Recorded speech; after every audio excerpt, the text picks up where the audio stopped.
been able to get everybody converted, but we will. So, and then you can either delete the test property that we bring in for you, or we can you can keep it in 2 properties that you play with. So it's really up to you. But I really do encourage you all to keep a property that you call test for 2 reasons. One, sometimes you're not quite sure how to do something, and so you will do it in the test, or you're training a new employee, or if you ask me how to do something, or one of the other people in our support and they don't want to do it on your data, so they'll walk you through the process on a test database. And so having a test database is always a helpful thing to have. Plus, you want to have a safe environment in which to play. And what I'd like you to do is not be afraid, but to go in and play, because you can't hurt anything. And even if you do it wrong, you know, you're doing it in a play environment, so there's not a database you're going to go back and corrupt and all that good stuff. So I encourage you to, you know, play with things. Okay, so today we're going to be covering the first part of accounts receivable, and I call it, like I said, I call it accounts receivable because in the old days that's what it was called, but now it's called account maintenance. But we're going to be focusing mainly on the things that you might consider accounts receivable, and that would be taking care of the homeowners. And so this would be the individual homeowners. So if you remember the last class we had, I talked about in setup, everything here affects every single property globally, except for property setup. And property setup is sort of like the states. You would have go in there and you would set up that property according to its rules and regulations and governing guidelines. So if you all went in, you all created a property to play with. Now, I think I created Hunter Mill when we talked the last time. So once you create your property, the homeowners don't live under what we call properties. They live under what we call communities. And you would create communities right here. And so you have to have at least 1 community, and I think we created 2. So with this in mind, I am going to import homeowners in here. Now, if you are doing a conversion, and I know that you all will be, they will extract the data from your current databases and bring them in. Now, what I'm going to show you today will also be helpful if you get a new property from another management company, because you won't be extracting the data from their database. So first of all, you already have to have the property, you already have to have the property set up, and you have to have a community set up. You would then go in and you can create a worksheet, and here's one that I did in Excel. The guidelines that are online for how to use VMS import, I follow them exactly, with the exception that I save mine as a tab delimited instead of a comma delimited, only because I found that I have better luck with that. And what I mean by that is 1 or 2 times when I saved it as a CSV, if someone wasn't consistent and the city had 2 words like Los Angeles here, on that one, sometimes it was putting city as Los and state as Angeles, and that wasn't what I intended. But when I save it as a tab delimited, I never have that problem. So that's just, you know, my preference. However, the tools, the software, if, you know, the VMS import works really well. Okay, so the first thing I want to do is I want to, when you create a spreadsheet, you would have, it doesn't matter what is in each column. As what's more important here is that you know what's in each column.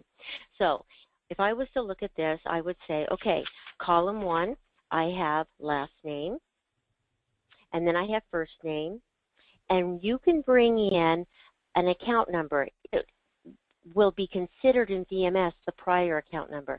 The prior account number can be used for posting lockbox payments through the lockbox. It can also be used to search. So if you have a number that you always assign, I know that I met many management companies that for a certain address, it tells them they might put 520-11, and they know which unit that is. And so you can use that as the prior account number for searching. And you can search by our VMS account number. But VMS will assign account number. You have no control over that number. It's unique. No homeowner will ever have a duplicate number, not in another association. Your database will just continues the number cycle for every time you add a new homeowner. So they're always unique. So on this spreadsheet, I have that prior account number. I have a street number. Now, when you bring in the unit information, so what I have right here, these first columns is the property that you manage, not their mailing address. So and on the unit address, we separate the street number from the street name, and it has to do for how it renders and filters reporting, and so it's required in the software. So I have my unit number, I have my street name, and then I have a unit number. So this would be street number, I guess. Street number, street name, unit number. And then I have city, state, and zip. Then I have a mailing address. Now, I do not need to put this information in. I only need to put in the information if it's different from the unit. The software, if this is blank on your spreadsheet, will automatically fill in the unit address, assuming that they live there.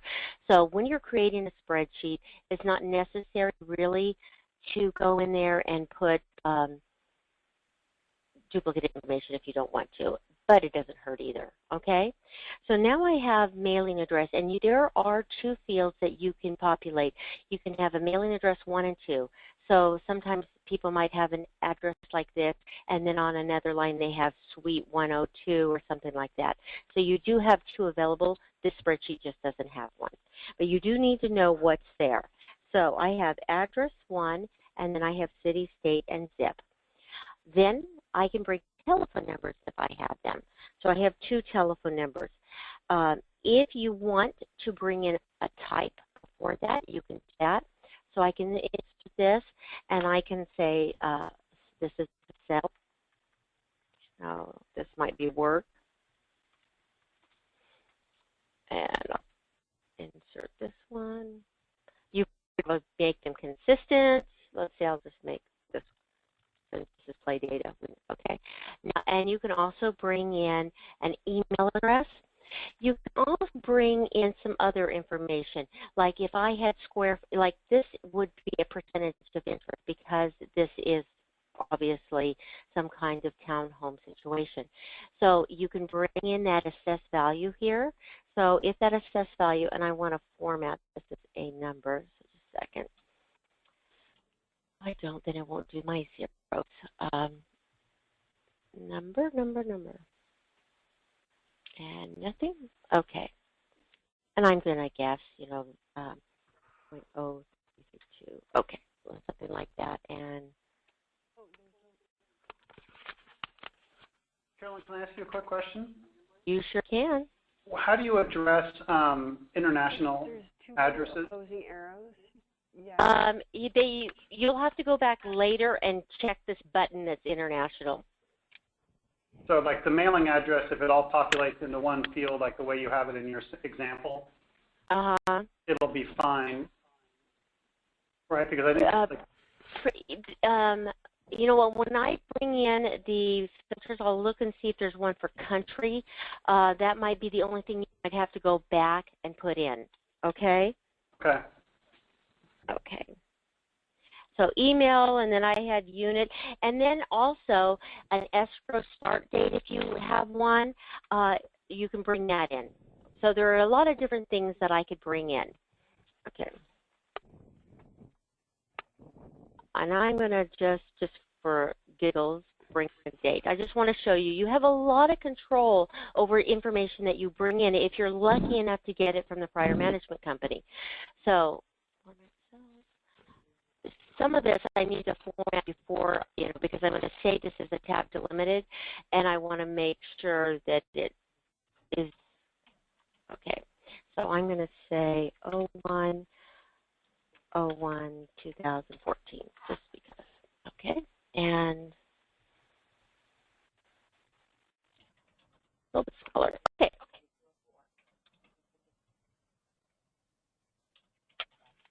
Okay, so copy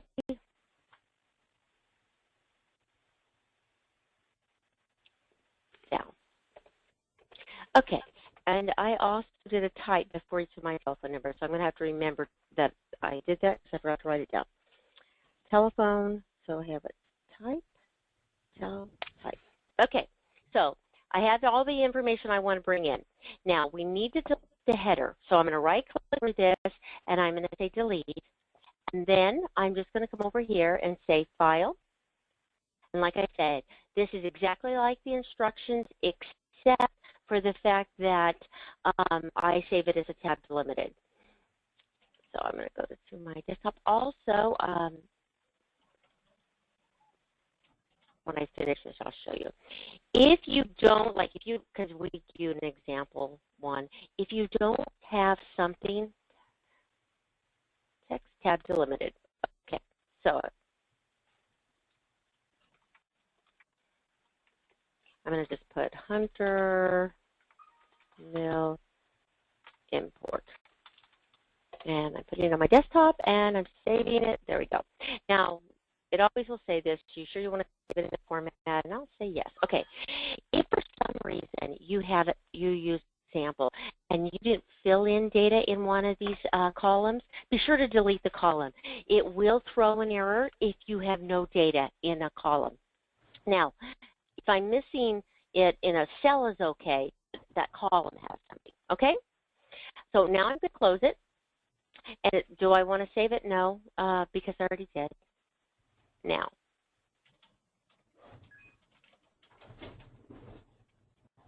all right. Now I'm going to go to my VMS import, and I'm going to select the unit residence. I'm going to say it's a tab delimited. I'm going to click this, and I'm going to go get that file. So it's on my desktop. And Hunter.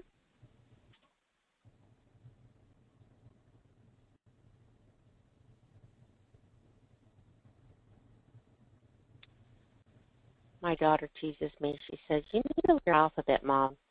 Okay, now this one, property, if you go to a drop down and you don't see your property, you have forgotten to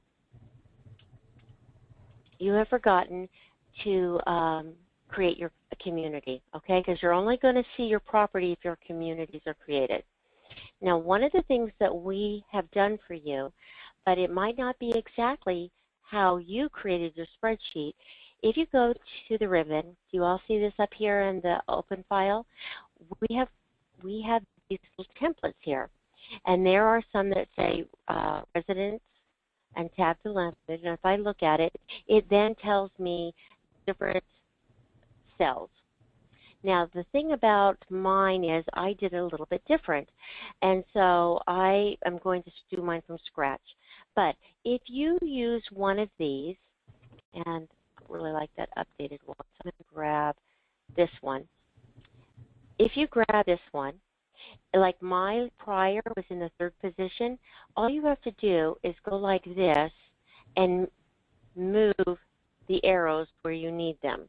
So I had last name and then first name, and you can go like that. Then I had my prior.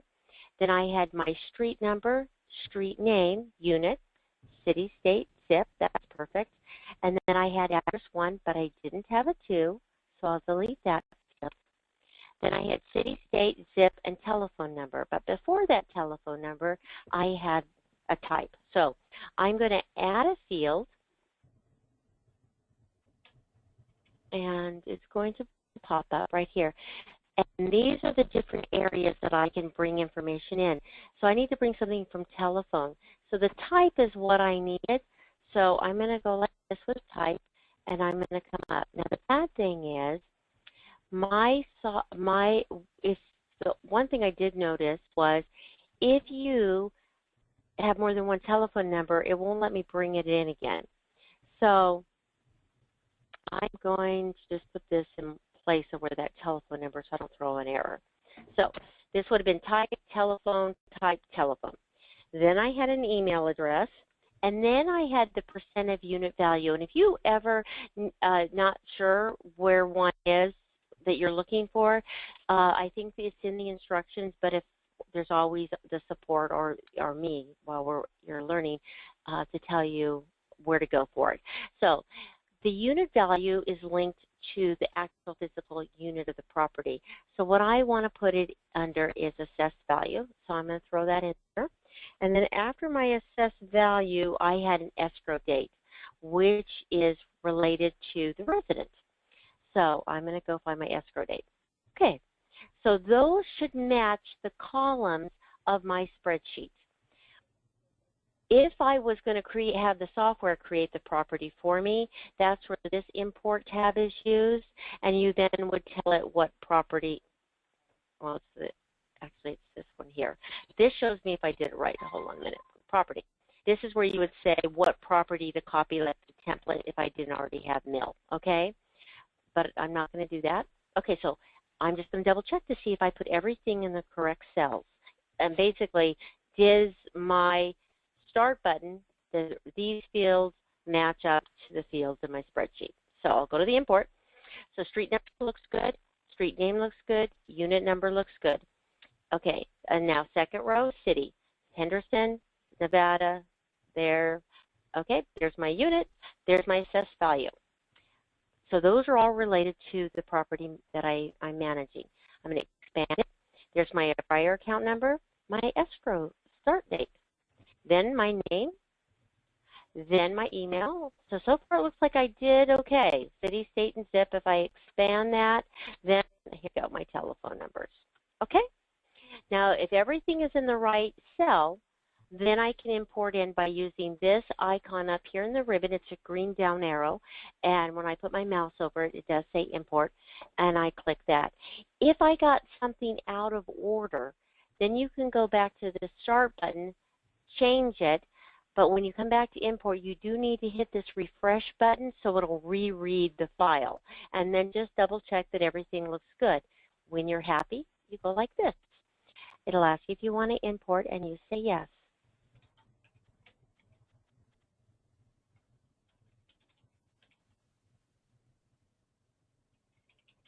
Okay, now it tells me I'm done.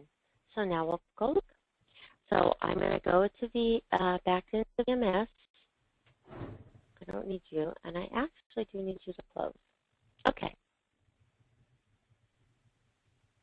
So I'm going to go into entry, and I'm going to go into account maintenance.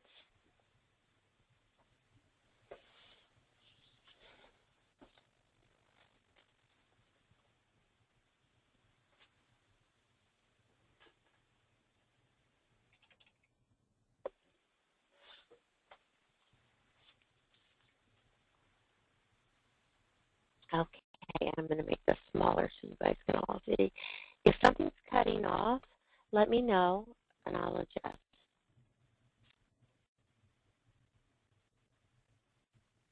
All righty.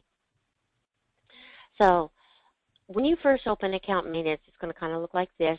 And you know what? The very first time, it could even look more squishy. So you just use your arrow keys, well, like this, and you can adjust it to whatever you want to see. Now, I tend to, once I'm looking at this screen, I'll shut this panel. This panel right here is just a way for you to move around all these tabs easier. When you pick your property, if I picked Hunter's Mill here, if I said globally here and that's checked, when I go and click on any of these tabs, it's going to assume that I want to work in Hunter's Mill. And so that's the purpose for the global. Okay. So you can see it says Hunter Mill, and I don't have to go down and choose another property, which doesn't mean I can't. But I first want to start with this tab here. This is unit maintenance, and the order of the tabs are alphabetical. So it's just that, and I used to think it was for here because we use it the least, you know, because once you set up your property, it's set up. So if I select the property that I want to work in, here's Hunter Mill, and I brought everybody in townhomes community. So here's my, it looks like I had one extra line that I read, so I'm going to right-click and delete that. Okay, so I have 3 rows of headers, which means I have 3 rows of information that I would put in. So the first one is my street number, my street name, my unit number, my city, my state, and my zip. Legal name here, if I import it in my spreadsheet, doesn't do anything. It's just a reference here for you if you want to bring it in. I don't know too many people that do. In your spreadsheet, if I could have imported in my lot number, my block, my section, my reference. Now, and my parcel, I'm originally from California, so this reminds me of exactly the legal description for California. I now live in Virginia, and it's not how they do it here. So if I know one of you are from California, so this probably looks familiar. So if you want to bring those in, now if you do it differently, you can use these cells and put other information in. You can run reports, certain reports by these, like you can get one by lot thing. The only one parcel, there is not a report currently that will sort by a parcel, but you can get them by lot block sections. Inspection we use for the mobile compliance. Here's a perfect example. Somebody locally here, they have a community that's 4,500 homeowners in it, and they're required in their governing documents to inspect each property every month. So what they do is they took a plot map and they sectioned it off, and they use this inspection. So they might have the red section, blue section, or week 1, week 2. And what they do is when they're on the mobile, you can say, I only want to see people in this group. And that way they, or just on the mobile app, the homes on the map or on the list are only the ones they want to inspect. So it's a nice tool, and I will show you later when we do the mobile how you use that. But if you were doing an import, it would be something you could do. Now, this is the account number that DMS assigned it. Here is also where you tell it whether it's a resident-owned unit or a developer. So you won't see the resident's name here. This is just saying this unit is owned or billed to a resident or a developer. When you're ready to set up a property that you need to identify developer units, I am going to work with you individually to do that. So please let me know when you're ready, and we'll schedule a training, just you and me, that office, to do that, okay? So, and the rest of this here has to do, with this for the billing is really more for information. It doesn't control how it's built. But what does control is right here. If I was going to bill by square footage, I would put the square footage here. If I'm going to do it by percentage of interest, this is what I would put here. So I have put the 0.0332 here, okay? Any questions on all of this? What any of these cells mean? Okay, so this never really changes. Doesn't matter who owns it, it's always going to be the same address, same legal description, same percentage of unit value or square footage. It doesn't change. So that's why I say you rarely come back here once it's set up. Now, you can bring them in like I just did, or you can use conversion, or you can do it manually. Now, if you do it manually, I'm going to go to single family. this is how you would do it. You would come in, you pick, let's say the street number. So I'm going to say 1500.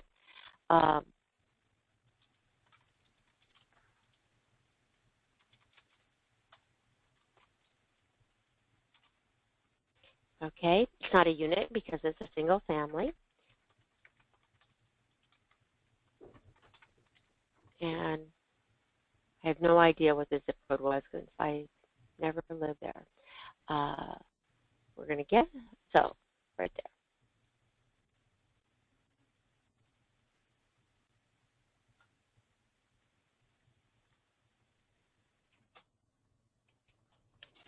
Okay, now my house numbers go up in increments of 10, so I'm going to change this to 10. Now when I come down to the next cell, see what it did? It copied everything I put in there for the next one. Okay, so you can put in numbers pretty quickly, you know what I mean, just by doing that. Okay, now, so one of the things it didn't do, though, it didn't assign an account number because the homeowners get assigned through new residents, and so that's what the next thing we're going to do. Now, adding one for the very first time like this, I'm going to just put here a lot, 150, and so I can get this one to say 151. Okay, and then there we go, 152. Sounds good. Okay, so I want to add residents to this. So this is one of the reasons I like a spreadsheet, because it's a two-part process if you have to do them like this. So if I go down here to Hunter Mill and I pick my first address, I would say new account, and I would come in here and I would put in the name of my homeowner. So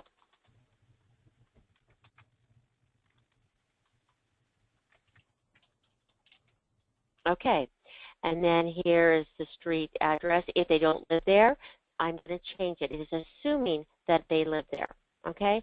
So once I put all their information, I post it and I save it. That's how easy, that's how the process. Now, this same idea you would use if you had a change of ownership, okay? So if a unit sells, you can do two things. You can come here. I'm still waiting. It's printing a report.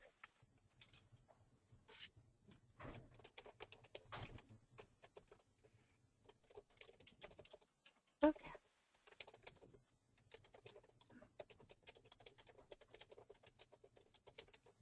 Okay.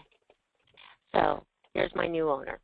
Now, if I go here and let's say I know that Aaron Sanders is moving, I can take him, I can drag him over here, and there is this panel. So here's the unit that's selling. So I'm going to come over to the new account area. So this is the side is going to represent the seller, and this side is going to represent the buyer. So I would click new account. Now, if you have account numbers, like I said, that you always reference for them, like I said, you know, if I said 520-213, you can put that in there. Now, we have for the escrow date, that's the occupied date. So if I got, let's say they purchased and they closed escrow on the 3rd, but when did I get my documents? On the 19th. So that's how most of the people other than Nevada use this. Nevada, I thought this was interesting. Once they say here, when you close your title, you have transfer title, you get ownership of your house that day. Well, in Nevada, they still get another week or two after they close before they have to move out. So the seller gets extra time in your house. So they have one day where they occupied, and one day when they took ownership, and so they want to track that. So that's what they use it for, and why we originally have that. Okay. Now, you come down here. I have lots of headers here, so lots of information. So the first one is the last name, so I'll come in here and put my last name in here.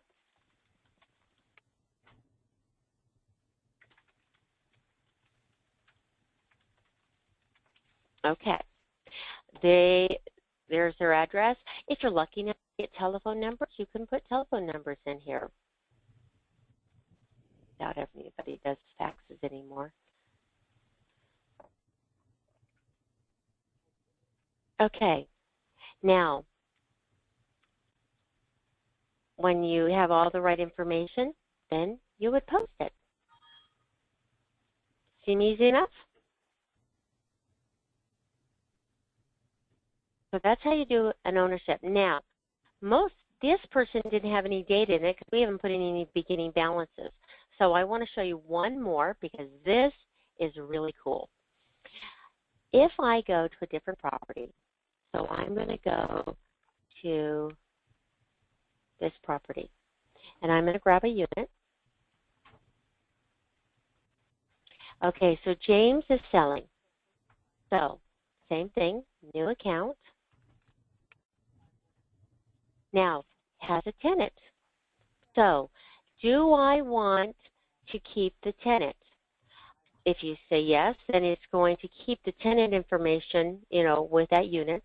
If not, then it's going to, assume that James will be living there. So remove the tenant, yes. So I'll bring my new person in.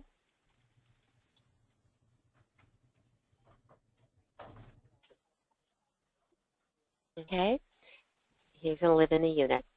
Now, I'm going to go to the billing.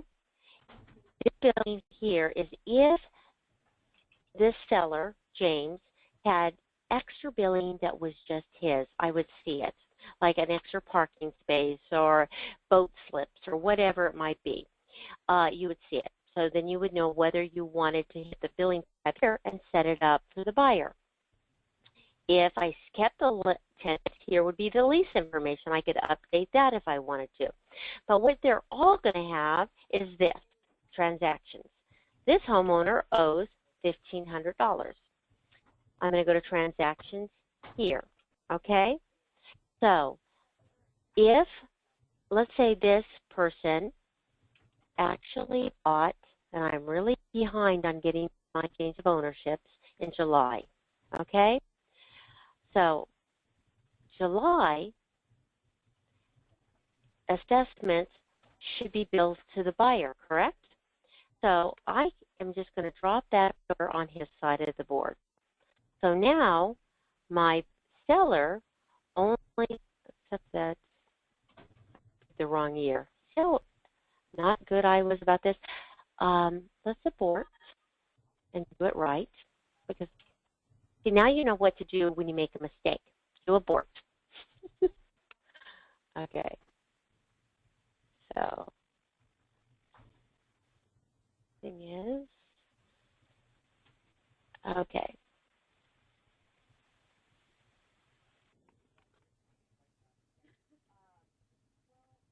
New account. Okay.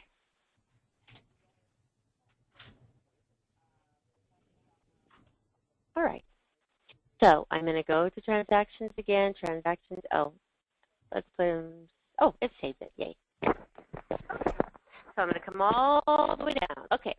So, well, I didn't have bill on this one, but what I'm going to do is just pretend this assessment belongs to there. So I'm going to drop that over there. Now, this interest, the title company didn't send me, so I'm going to remove it from his account by clicking on it and hitting void. To remove that. All right. Then the title company sent me a check for $1,310 for him. So I'm going to come down here.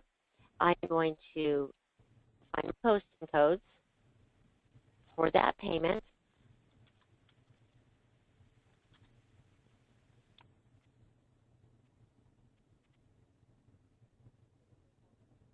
Okay. And then over here, I'm going to go in and put any other charges. So if I had a capital contribution that we charge, I'll put that there. If any other charges that you need to put in here, and of course I'm going to put in my payments.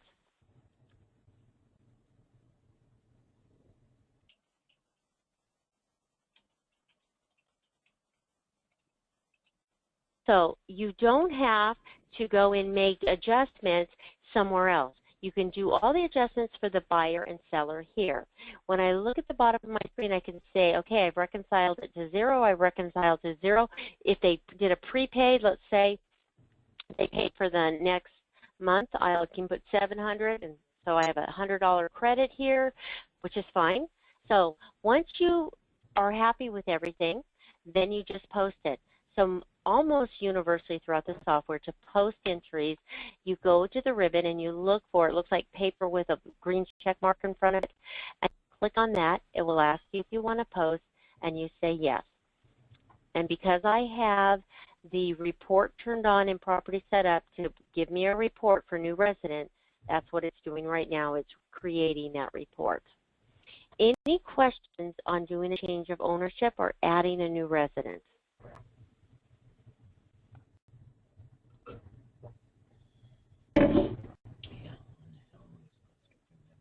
None? Okay. So if I go back to my property, I'll just go here to this one. And so if I look for Noble, there he is right there. So he's my new owner. I'm going to go to resident, and I'll pull him over. Now, what you will see when you do change of ownership, I'll try to pull this down as soon as it goes over. Okay. So, down, down, down, down. Okay. So, come on. There's some WB-40 on this door. Yeah. Okay. So, here is the address. 608. You'll see that this, Frank Noble, the office says coffee, and you might want to mute yourself. Frank Noble is what we call the, whenever it's the current owner, it'll say right here, owner, and it's the active. So it's active. And down here, James Bristol, that's the prior owner. So you can see that he has a different account number, but it's always linked to this address. So if I ever wanted to look at the history, I can come back, double-click on James, say yes to if I want to view it, and then it will bring up the prior owner. And so now there's the prior owner. I can go and look his account detail, anything that, you know, like if I had delinquent letters, anything, I can go back and look at the history of this owner. And it's still linked to the property, but what's the difference is he's active and these are priors. Okay, so active would be your current, you know, you're active, and then the other one's a prior. Okay? Now, another thing, I'm just going to close. Well, let's go to, I'll do it here, and then we'll go back and look at Hunter. So when you come in and you create a property, especially when you first do your conversions, it's going to show you down here. So this is also confusing. We have resident tab here, and then under the resident, these tabs all relate to this resident. So right now I'm on resident information. And then on this tab, you will see that I have some tabs down here at the bottom, and I have some tabs over here to the right. Now, the very first section here where I have a type all, you will see the last name, the first name, the address, city, state, and zip. So this is their mailing address. So if your homeowner gives you a change of address, this is where you would come to update it. So if he lives somewhere else, then I would come in here and go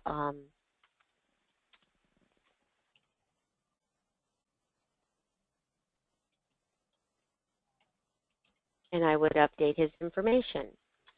Now, another thing the software will do is if you update the information on the note tab for that resident, it's going to make a note that I modified it. This would say the user ID of who logged in, and then it would say that I had modified the contact record. So it kind of gives you a history of when people change things. It'll tell you who did what, who did. Now, So this is where you update it. Now, every property has to have what we call a contact. So this is a contact type. So hence the word type, this is the contact. Equal to the word all. So all isn't meaning all as all encompassing everybody in the room. It means it's just a, I wish in a way it was primary or resident or something like that, but all means your main contact record, okay? You can have more than one, but when you go to create letters, it will create a letter for your all contact types. It defaults to that, your coupons for an all. So the only records that you will print statements or coupons are all records are billing, okay? Now let's say your association requires anybody that lives there that you have record of it. So he has his niece there, and so I want to add her, but she's not a primary owner. I just want record that she's there. So I'm going to add a record. Right down here it says record, and I have 101. I'm going to hit the triangle with the star like that. It allows me to add another record. So I'm going to make her a record type contact. And I'll put something in here. So and you can add, her address here too if you want. One of the things that I'm going to do, though, I'm going to go to contact information. There's a note thing, and I'm going to say niece.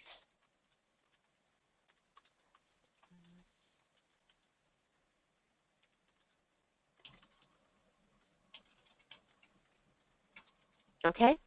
Now, if I go back to the first record, you'll notice there's nothing there. Every contact record will have information that I can add for contact information and telephone. So on Frank, I can put his email address here. So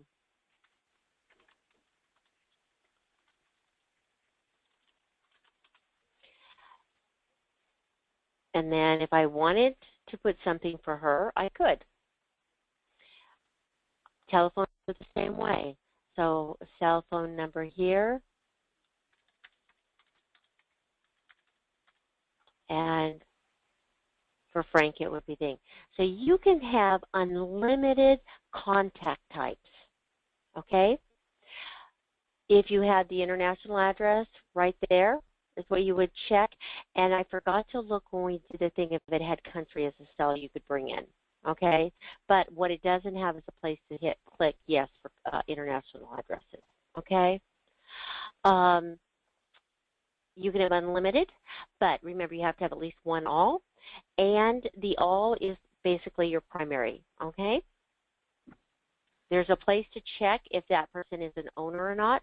So you might have someone who doesn't want to get anything, and they're a contact type, but they're an owner. So then you would probably do something like that, but check owner. I'm going to uncheck it because Lisa's not an owner. Now, let's go back to Frank's record. Hey, Carolyn, really quick, how many email addresses can we save per owner? Like you have one per cell, you're allowed 300 characters here. So if I have more than one, you have to do what you would do in Outlook and separate it with a semicolon. Okay. Okay? Not a colon, but a semi, just like you would if in Outlook. Right. Okay, my next question is what do you do about units that are in a trust? So it's Mike Smith, but the title on the property is the Smith Family Trust dated June 30th, 2015. Do you just dump that in the... How do you want it to look? Well, I mean, technically that's what the title is, so that's what probably has to show on legal documents, the lien, the pre-liens. So where would you put that to pull it into letters that you needed the legal name of the title on for the property? I would put it in the last name cell. Okay. And that cell expands to accommodate all that? Yes, it does. Now, okay. If you create coupons and it goes to South Data allows 25 characters for a name. So that's a limitation on them. So it will truncate a name on certain things, okay? Okay. Letters, as far as VMS is concerned, if it's a letter that you create, there's no limitation as far as how wide that cell can go to bring in that information. On a C1 report designer, it's just a matter of telling the merge cell to expand so it's large enough to accommodate a huge name. Okay. But I haven't had any people say that. In fact, I don't think I've ever, and I've been doing this for almost 20 years, say that the cell isn't wide long enough for the name. You know, they do complain about South data. We can't do anything about that. Right. Okay. Notes here. You can put anything you want here. It will not ever go on a report. This is for inner office. So if you want to put, this guy's a policeman, he sleeps in the day, call after 3. If you want to put he's a pain in the neck, you can. It won't go to a report. If you put things like that on the note tab, however, these go on reports, okay? On the note tab, if your homeowner doesn't see anything that you put on the note tab unless you check this box here on web. So if you write a note like this guy is really mean and I don't like him, then don't check this box. Okay?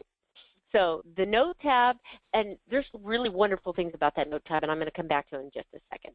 Okay, so 300 characters, unlimited types. Michael said, he says unlimited, but he says it's something like 500,000, like you would have that many contact records, okay? The property is just telling you, you right here you can see what the name of the property is, what community if you have more than one. This billing option I'm going to get into more later. Contact information, notes, emails. There is a place here on web for a web address. This is information only. Do not put your emails here if you want to use it to send stuff out through VMS. It doesn't look there. It looks on the contact tab, okay?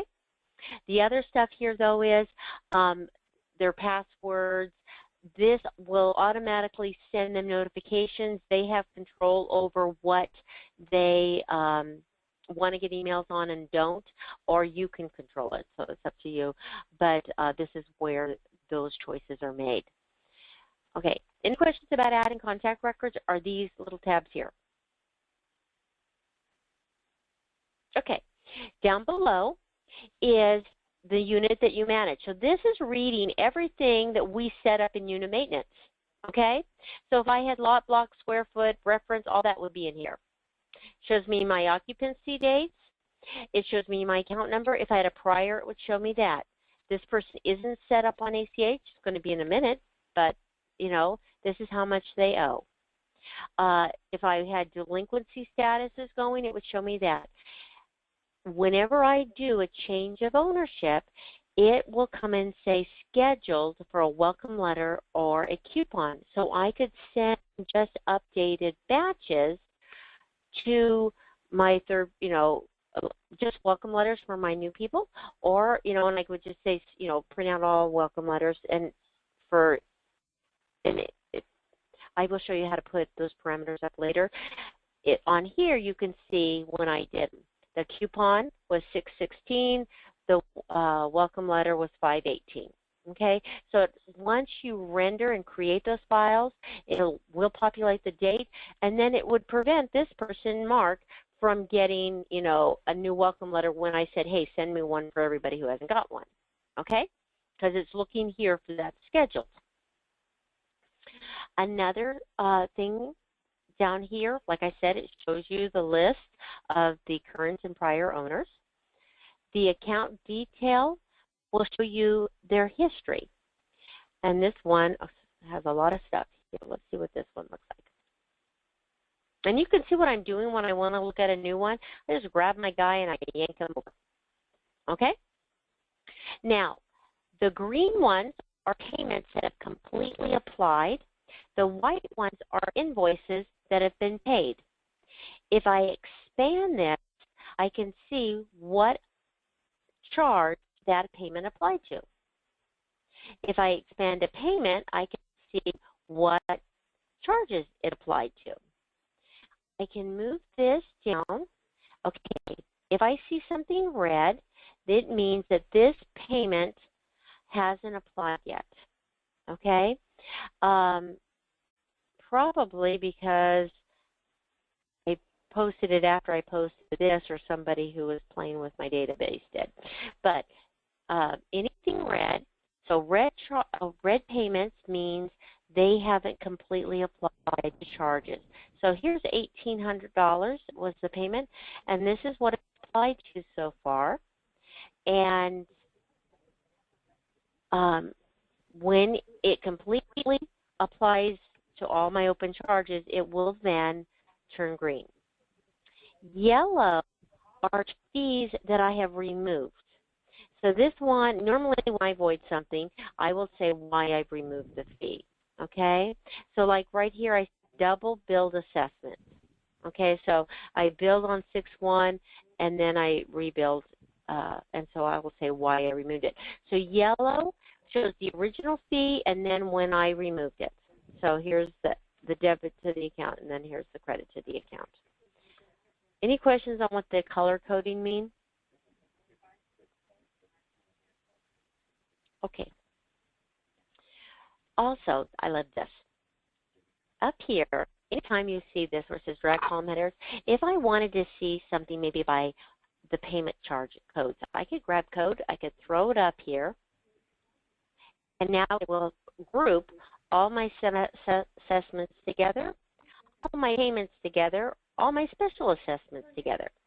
I could put it back. If I wanted to do it by posted date or something, I can do stuff like this. So you can resort and group things by just grabbing these headers and pulling them up there. Okay, and then once you get out of here and come back in, it will, change it back or do what I just did and just throw it back in there. Okay. Do any of your companies create ACH file to send to your bank, or do you just have the homeowners contact your bank and set up the automatic payments that way? We create a notcha file. Okay. So to create a notcha file,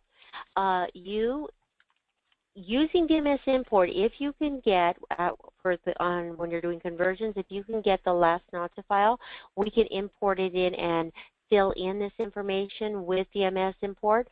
But if not, you have to do it manually, or when you have new ones, you have to do it manually. So this is how you enter a ACH record for someone manually. So you go to their homeowner, you click on the ACH tab. Now, to activate this wasn't intuitive, so write this down. You have to right-click, and you'll see the pop-up for ACH, and then it activates this screen. Okay? So you would then put the name on the account that you're withdrawing the money for. Now, you would choose the bank that they use. So right here on the bank, if I just drop down, you will see a list of banks, and you will see a list of routing numbers. You can click on routing number and search for it by routing number, or you can click on bank and it will search it by bank name. If the bank you want to add is not here, you get out of VMS, get out of here. Yes, I know. We're going to go. Okay. You go into Setup, and you go to Program Default.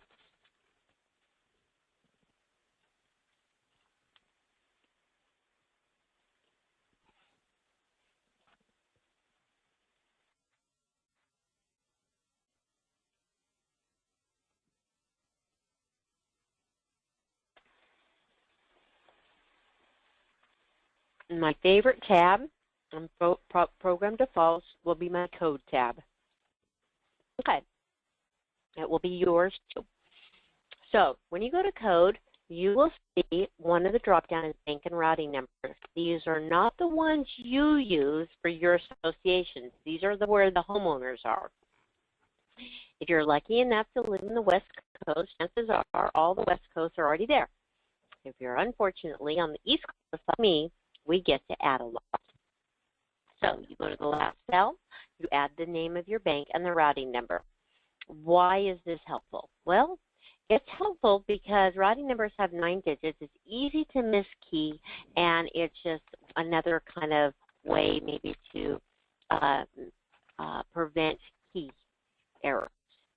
Now, if you don't want to do that, you don't have to.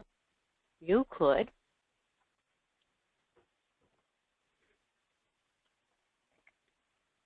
now, I had to close account maintenance because if I added one in there, for it to refresh and recognize that new one, I have to close account maintenance and get back in.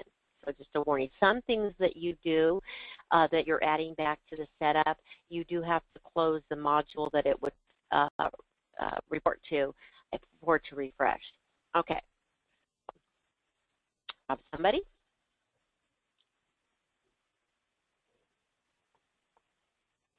Go to the ACH. I'm going to right-click to activate the screen. Okay, so this one is Don Johnson. Okay, so your choice. You could, like I said, I could use that, but let's say I don't want to. I could come in here and say, BB&T. I really don't want to do BB&T. How about E-Trade? E-Trade. Okay. And I would come in here and I would put their routing number in. And you know what? Somehow it always knows that I don't have a valid number. 1, 2, 3, 4, 5, 6, 7, 8, 9. Okay. Now, if you had a valid one, yes, I know, it would save it here, and it's going to work. It will not populate the code tab. Okay, so it's just right here. It just prevents you from having to do it if you don't want to go back and forth. So if you find that, hey, I do a lot with E-Trade and I want to put it in there, then, I would suggest that you do it. It'll save you some time. Okay, so it's a checking account. When do I want it to start? And you put the start billing. Now, the reason it went to 7/15 is because I haven't billed for 7/15 yet. So it's saying, hey, I have a little catching up to do. So if I want to create one for July, it will allow me. And you also can put a stop date. So if you have someone in the military and they just want it while they're deployed and they give you a stop date, you have that option. You'll want to say automatic for the frequency. What that means is when you do the billing, so if your rates change, you don't have to go back and update the number here. You would say whatever I bill through my recurring billing, that's the amount I want you to queue up for the record when I create the file, okay? So I'm going to just say automatic there. You can put a maximum if you want. Now, your other choice is a manual, so you would put manual. Now, so if I put $150 here, let's say, and their fees went up, I would have to come here and change. So that's, it's most efficient to do it this way, okay? And then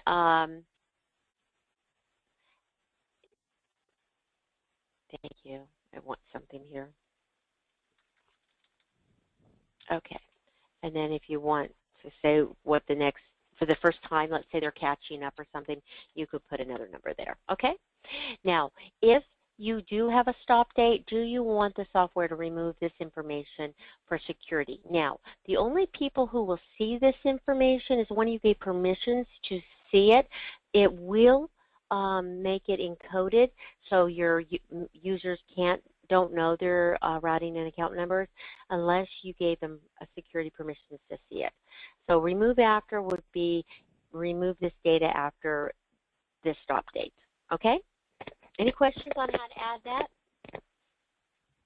Now, once I add it, because I told it to do the report, when I get off of here, it's going to create a letter and a report. So when I go to the next homeowner, there it goes. That's why it takes a little bit longer. So when you're first putting these in, if you're you couldn't do the notcha file to import them in, turn that off because you don't want to create a letter that you're never going to send, and then you can turn it back on later. And there are examples of these letters online in our report example. So if you want to look at them and see, what they say. Okay? Any questions about that?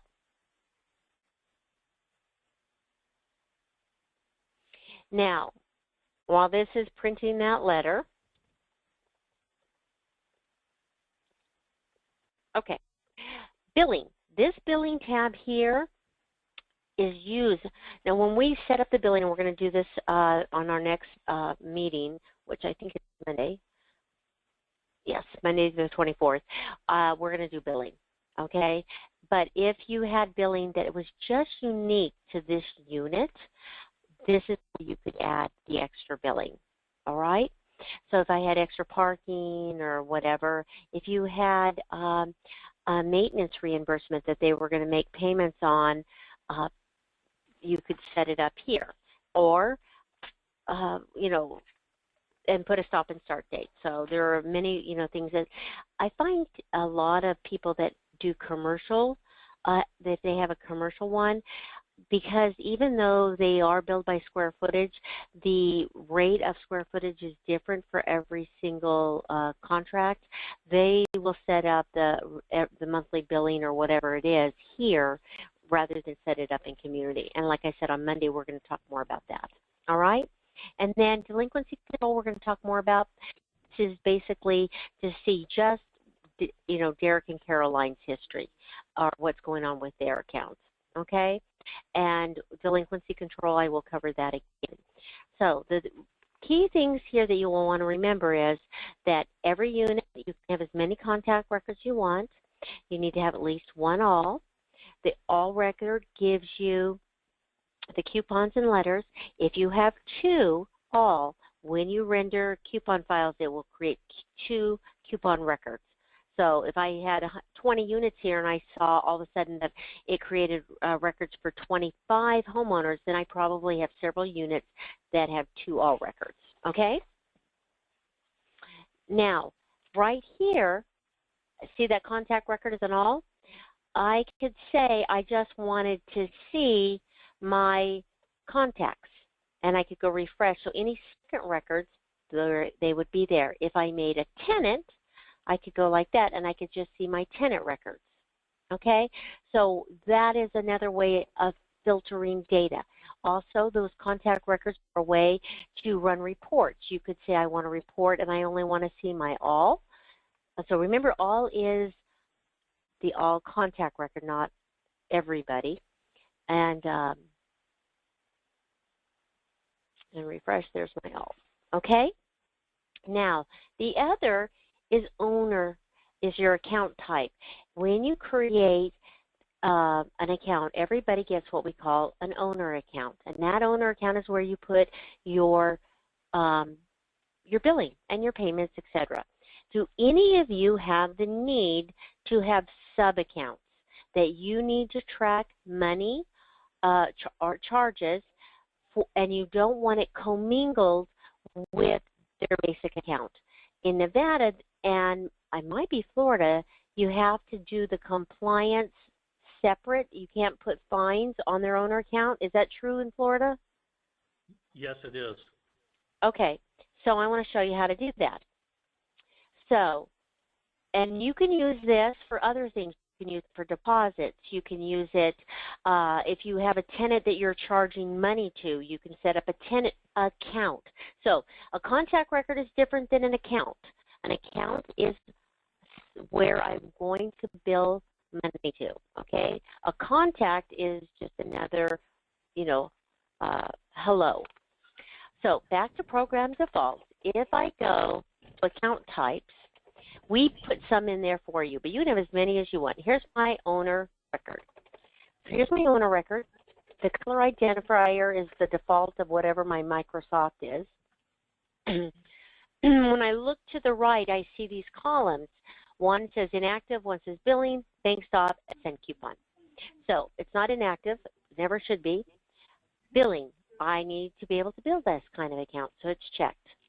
I need to send a validation table with that information to the bank, so it's checked. And I'm going to create coupons or statements. Now, when we say coupons, we mean coupons or statements. They're one and the same as far as the software is concerned, except when you get down to the nitty-gritty, and that's in class 5, I think. Okay, so I want to send coupons. Now, I have compliance right here, and you all have this automatically. You can assign it any color you want. You just do the drop down and you pick a color. Mine happens to be steel blue. I'm not going to it, so it's not going to be there. I may or may not put a bank stop, so I need to send that account number to my bank. If your homeowners pay to the lockbox for that, and then yes. Am I going to send out coupons for it? Probably not. Okay. So if I need to add one, like a maybe a deposit account, or like for construction, if you have something like that, you go to the bottom cell, you type in what you want to call it, then you assign a color, and then you assign what you want to do with it. So you can see here I have a payment plan account, I have a special assessment account, I have a tenant account, a foreclosure account. So these accounts would be ones like a foreclosure. If someone filed bankruptcy, which was my fit here, I might need to move money off of their owner account, so for pre-bankruptcy, and put all that in there, and then post-bankruptcy, I can still bill on. So I want to keep that on the owner account. So I'm going to transfer everything, and then I won't write it off until it's totally been discharged. So you have an account, you sign it a color, and I'm not going to bill to it. I don't need a bank stop, and I'm not going to do coupons, so they're all unchecked. Okay? So this is where you set it up. Now this is how you use it. So go back to entry. We're going to go to account maintenance.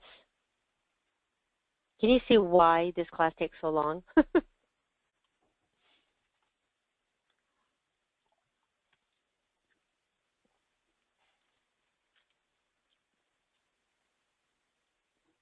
Now, for Florida, in your property, when we learn compliance, you will be able to set it up to, if you find someone, the software will create that compliance account for you automatically. But if when you first bring them in, you will have to create it yourself. So like if you're doing beginning balances and you're bringing them in. So here's, let's say, here is the wells in there, and I need to put in that compliance. So you come down here to the bottom, and you do a drop down, and you select the type of sub-account. This list is exactly the same one we just saw in Program Default. So I'm going to say Compliance, and I'll say Manage Account. It will then create a compliance account, and I told it I wanted it to be blue. And so you'll notice there's my blue. It gave it its own account number. So the account number on this one is 93940. My owner account right here, active, is 90382. So this, and if I was to pull up my homeowner account, you will notice that down at the bottom when I'm looking at it, okay, it will show you, here's my compliance. It's an active account. The parent account is this, and then its account number is that. So the parent account is here. So it's linked to this. It's linked to the owner, their name and everything. But now I have a separate account number that I can put money or charges to. And it's an account type. So this time, when I say, let me see all my compliances, I could go like this, and now only ones with the compliances will be there, okay, because that's an account that I'll bill money to.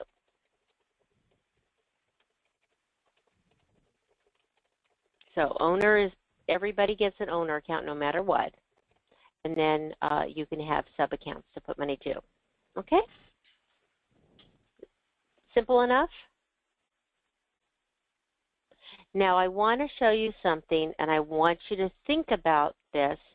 So we have occasion where someone will say, well, because if I'm going to do a bankruptcy, let's say here, how much is the owe? Okay, let's say it's a bankruptcy, and you have all this account detail, and it has all the unpaid charges, right? Instead of doing adjustments to move the balances off this account and put it on the other, can I just keep this detail and make a new owner account? And the answer is yes. So what you could do, but be careful and think it through, because the coupons and other things will know that 90383 is the owner account, okay? I could say change account and make this a bankruptcy account and say manage. So what it will do is it's going to keep all that detail. So here's the new owner account, gave it a new number. The detail has nothing in it, and then this is now post-bankruptcy. And here's my bankruptcy, pre-bank, and all that detail's there. Just think it through whether you have a lot of information that is linked as the owner account should have been this number rather than this new number, okay? Because it does assign it a new number. Make sense?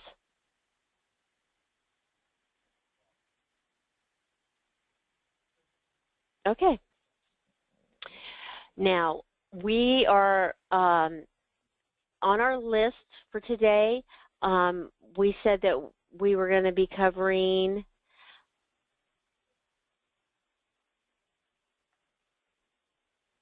how to put charges and payments. This is an adjustment tab right here.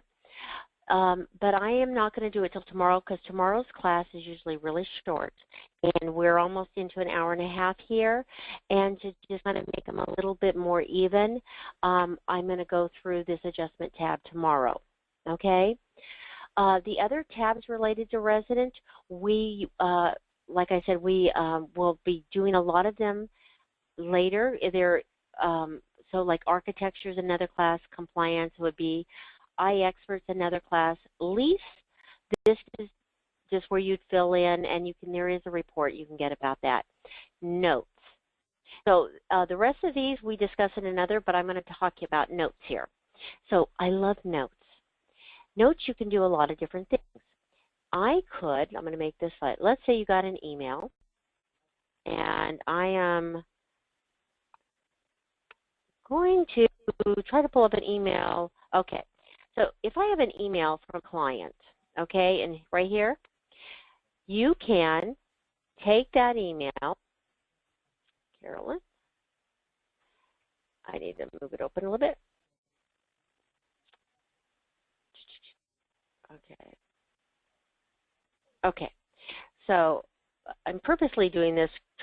These are my office, so I know that I'm not breaking anybody's confidence here, but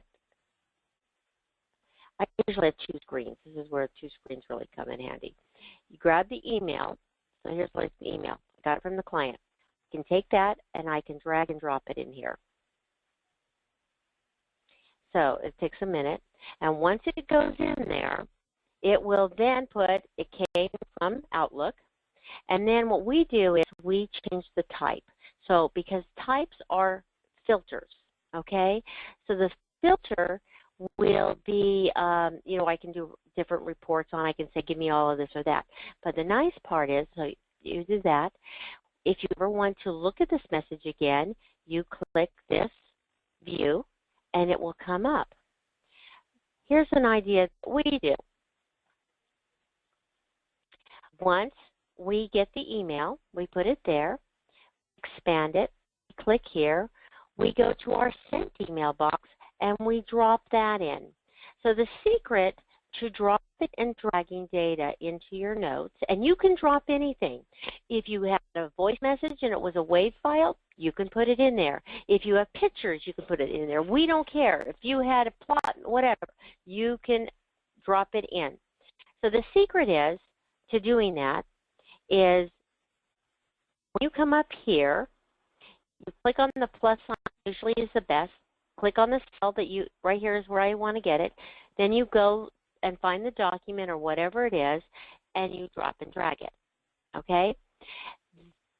If I wanted to add like sent, so I had, she sent me this email, I set my response, I click here, I go back, that's going to be the whole thing, to my sent items.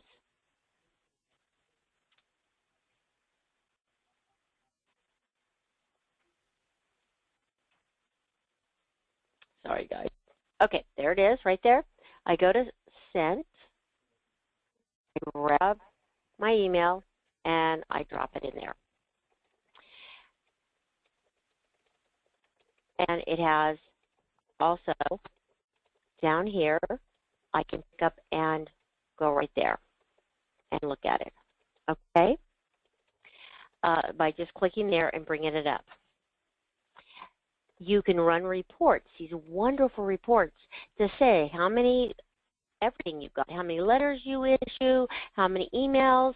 But if somebody's, or you can track different things like, maybe this person, you said to your boss, this person calls our office every week or every day. They could go, and if you had every email or whatever in here, you can show a pattern, or you can, say, or, and address it that way.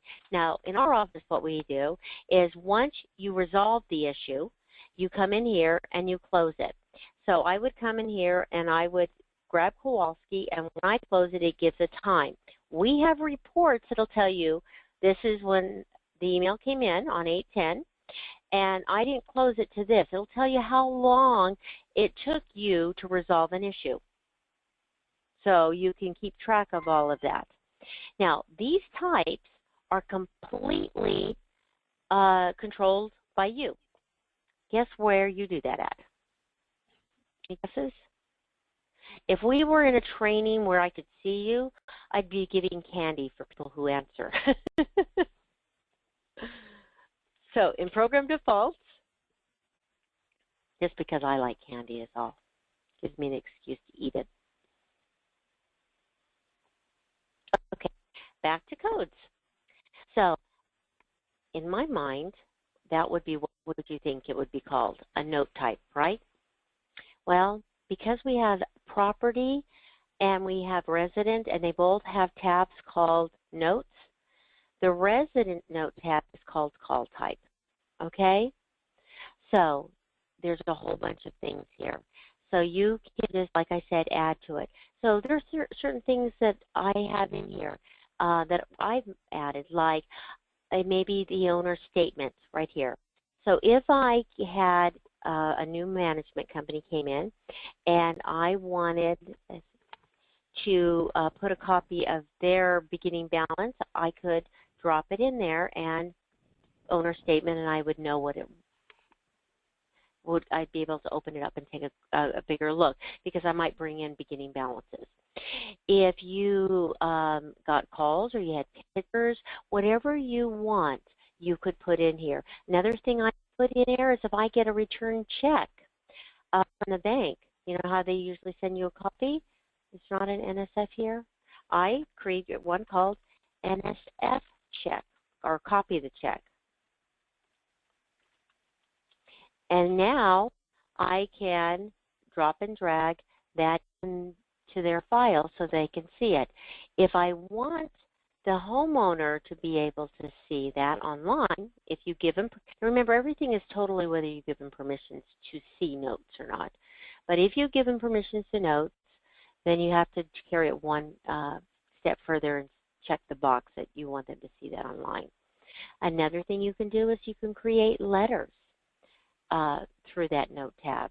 So the note tabs are really, really nice. So we'll come back in here, Charles, this time, so I'm going to pick one.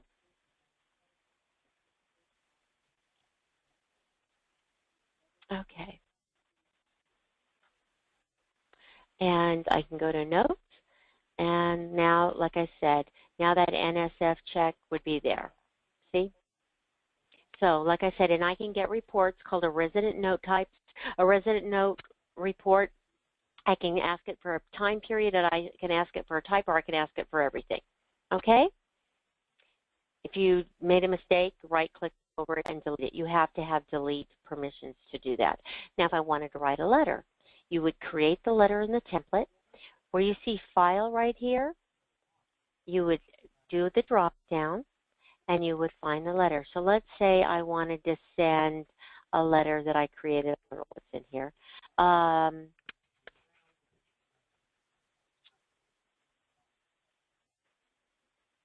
Okay, let's just go with this welcome letter. Now, if I was doing welcome letters, I'd probably do it through property so I could get all my new owners and not just this guy. But so what it's going to do, it's going to come in here and it's going to create a letter based on the template that I created and pulling in the information for this homeowner. It's also going to pull it up originally in as an RTF so I can edit the letter. And then any changes I make, it will save those and save it as a PDF. So here's my letter. And this was, so it told me, you know, where to send the payments, where to log into their account, what their account number and password is to log on. It brought in my name and my title and my email address. So those were all MERD codes. Okay? If I made a change, it would save it. When I close it, I would print it and save my changes. And now it'll save a copy of that letter right here on their file. And I probably would want to have a type here that said letter. So there it is. And then down here I might put a description of what it was, welcome letter. Okay? Any questions about notes?